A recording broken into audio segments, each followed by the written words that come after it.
ஆடி வெள்ளிக்கிழமையான இன்று அடுத்து நாம் காணவிருக்கும் கோவில் கன்னியாகுமரியிலேயே கடலுக்கு பக்கத்தில் அழகாக அமைய பெற்றுள்ள பகவதி அம்மனை தான் பார்க்க போகிறோம். வாங்க பார்க்கலாம்.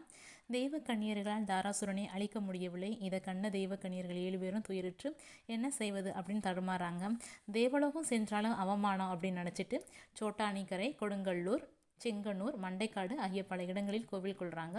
தெய்வ கன்னியாக பராசக்தியின் அம்சமாக குமரி பகவதி அம்மன் தேவலோகம் செல்ல மறுத்து கடலின் அருகில் இருக்கும் சீவலப்பாறை என்ற இடத்தில் வந்து மறைவாக இருந்து தவக்கோலமாக இருக்காங்க. வருடங்கள் பல கடக்குது. வானாசுரன் முதலான அசுரர்களை அழிப்பதற்கும் தக்க தருணங்களை எதிர்பார்த்து நிற்கிறாங்க. குமரி அடுத்த பக்கத்து ஊர்லேருந்து ஒரு அம்மா வந்து வராங்க. அந்த அம்மாவுக்கு வந்து இந்த தாய் வந்து சிறுமியாக காட்சி கொடுக்குறாங்க. இந்த அம்மா சொல்கிறாங்க, என்னை அந்த இடத்துக்கு கொண்டு போய் விடுங்க அப்படின்னு சொல்லிட்டு கேட்குறாங்க இந்த தெய்வம். உடனே அவங்க, வாங்க உங்களை கொண்டு போய் நான் கூடையிலே எடுத்து கொண்டு போய் விடுறேன் அப்படின்னு சொல்லிட்டு சொல்கிறாங்க. இப்போது ஆலயம் இருக்கும் இடம் வந்து அப்போது வந்து பருத்தி விளையும் இடமாக தான் இருந்துச்சு. அந்த இடத்தில் இருப்பதற்கு எண்ணம் கொண்ட தேவி வந்து சுமையை உண்டாக்குறாங்க. அந்த அம்மானால் தூக்க முடியாத அளவுக்கு சுமையை உண்டாக்குறாங்க. தான் சுமந்து வந்த கூடையே அந்த இடத்தில் இறக்க வைத்து குழந்தையை வந்து இறக்குறாங்க. தான் சுமந்து வந்தது குழந்தையல்ல தேவி என்பதை புரிந்து கொண்ட அந்த பெரியவள் அன்னையை வணங்கிறாங்க, சாமி கும்பிட்றாங்க. அன்னை அந்த இடத்தை விட்டு மறைந்து விட்டாள். குமரி பகவதி அம்மன் மறைந்த பருத்தி விளையானது. தேவி அந்த விளையின் உரிமையாளரான சான்றோருக்கு தான் வந்திருப்பதை காட்சி கொடுத்தாள்.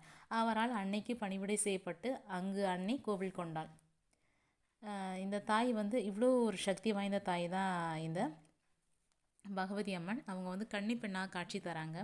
அன்று முதல் இன்று வரை கன்னியாகுமரியில் கன்னி பெண்ணாக பகவதி அம்மனாக அமர்ந்து அந்த சிவபெருமானை நினைத்து கொண்டு மக்களின் குறைகளை நீக்கி கொண்டிருக்கிறாள் அப்படிங்கிறது வரலாறு.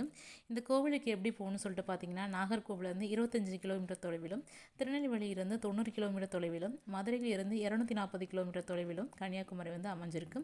இவ்வளோ சக்தி வாய்ந்த அம்மன் கோவிலுக்கு நாமும் போவோம், பகவதி அம்மனை வழிபடுவோம்.